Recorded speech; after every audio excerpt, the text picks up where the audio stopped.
So, Red Sox fans, as is usually the case, I turn the camera off and something amazing happens. What an amazing turn of events it was as the Red Sox go from frustrating me immensely to, what's the opposite of frustration? I don't know, but they did that. Red Sox took a 3-2 lead earlier in the game, and then Jackie Bradley Jr., of all people, hit a grand slam to break it open. It's now 8-2 as Matt Barnes pitches the 8th. But I don't even care who pitches the 8th because the Red Sox are up by 6 runs in Houston. And I know it's not over yet, but this is most likely my final inning of filming for this game unless something catastrophic happens, in which case I'll be right back here to complain about that. But for right now, the Red Sox have an 8-2 lead as Matt Barnes takes over with a 1-1 count and throws a curveball outside. I'm just so, I was watching the game. It was the 8th inning, and in very Kimbrel-esque fashion, Roberto Osuna, walked the bases loaded, hit a couple batters, got a walk, and just all this crazy stuff happened. Red Sox scored a run to make it 4-2. Jackie Bradley came up with the bases loaded, and I'm like, he's not going to do anything. As you may remember before, I talked about Jackie Bradley as kind of like this little engine that could that I always kind of root for because he's like one of the worst hitters on the Red Sox. But I want to see him do well. So I'm like, all right, whatever. He's not going to do anything. They're going to blow this again, just like they always do. And then the Astros will score 3 runs in the 9th to win. But then, what do I know? Jackie Bradley Jr. hits a grand slam, and I just could not believe it. And what made it more satisfying, not that it wasn't satisfying enough, was seeing the broken-hearted look on the Astros fans' faces. The same ones that were so sneered, so just jerky about, oh, you made an error, we scored a run on an error because we're really good at scoring on errors. Yeah, well, that was how you really score runs, on a grand slam. And that just made me so happy to see just the devastation in the eyes of the Houston fans. Just the way their dreams were ruined, these people just looking at, oh no, the Astros are losing. I'd be surprised if they're even still left in the ballpark. But no, that was just an amazing moment for the Red Sox this postseason. Maybe the moment of the postseason, seeing JBJ hit a grand slam in Houston. And yeah, the Houston fans are sticking around, and, so are the Red Sox and the Astros. The game's not over yet as he throws one inside to walk him.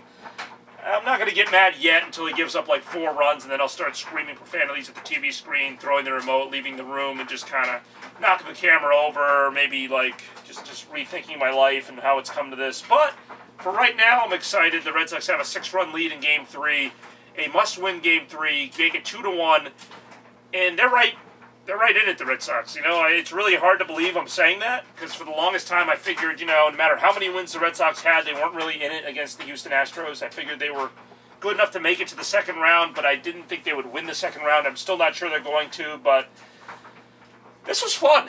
This was a fun game. Really, this postseason has been fun, and it's really weird saying that. It's taken me maybe 6 games, 7 games into the postseason to say, you know what, this is actually kind of fun.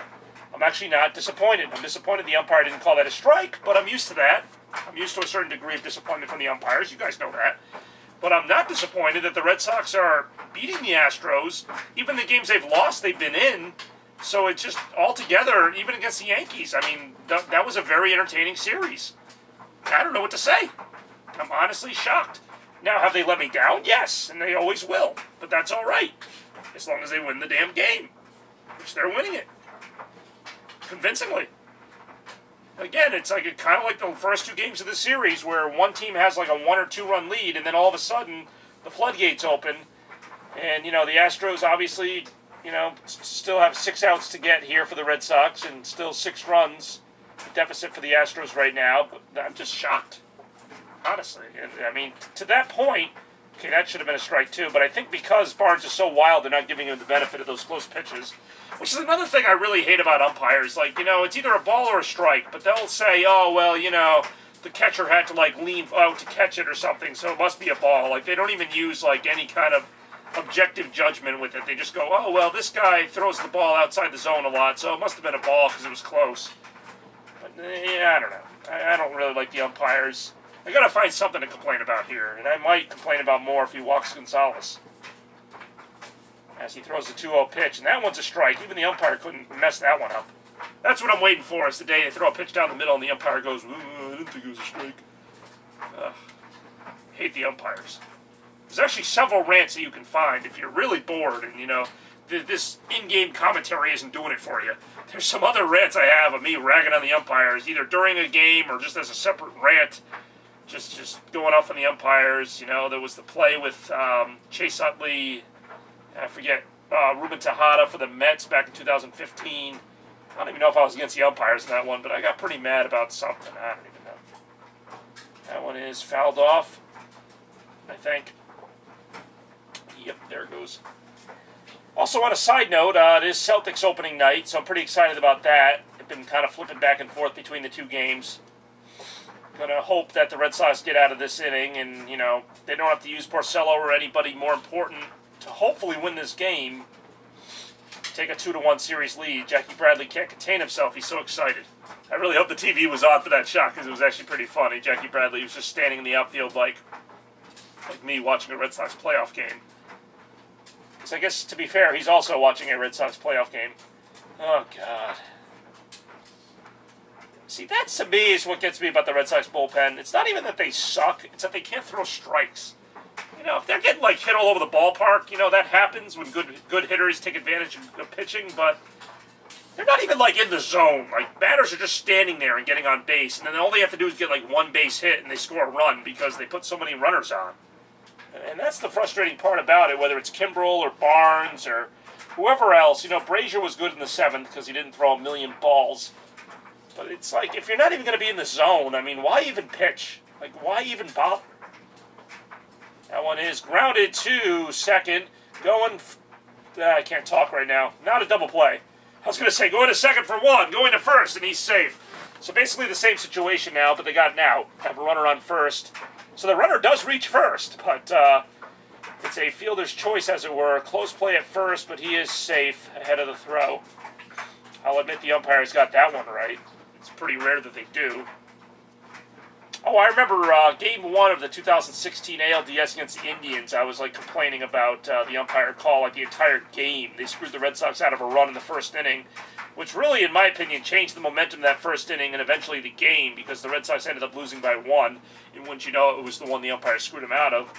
That series, they would end up getting swept, and I don't know how that game would have gone if they had gotten that run, but a lot of things can happen. That's the thing. When the umpires screw up a call, it's not as simple as, oh, they just don't get that run, or, oh, it's a strike. Like, that changes the at-bat. It changes the inning. Now, instead of 1 out, you have 2 outs. You know, you can't do as much. You don't know what could have happened if the umpires got the call right. And that's kind of the sucky part of it, is that it doesn't just affect one play or one, you know, instance. It really does affect the entire game. That one is grounded foul. 0-2. Come on, Barnes. I refuse to call him Barnesy. The baseball nicknames, everybody has a little nickname like Barnesy or Kimbry or, I don't know. Everyone's got a nickname. Everyone's got something. In my day, we just called them by their names. Jackie Bradley having a little conversation in the outfield. I don't know who with. I can't talk right now. I'm excited, but like I said, this will probably be my last inning of recording for tonight. Struck him out.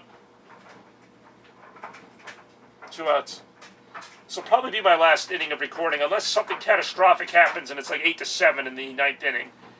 And it looks like Cora is going to take Barnes out of the game and go with Kelly? I don't know. Whoever they had in there. To this point, it's whatever. Just, you know, stay away from Porcello or any of the starters you may need for later games. All right, Barnes, good job getting those 2 outs. And good job by the Red Sox, leading at 8-2, hopefully going for a 2-1 series lead tonight in Houston.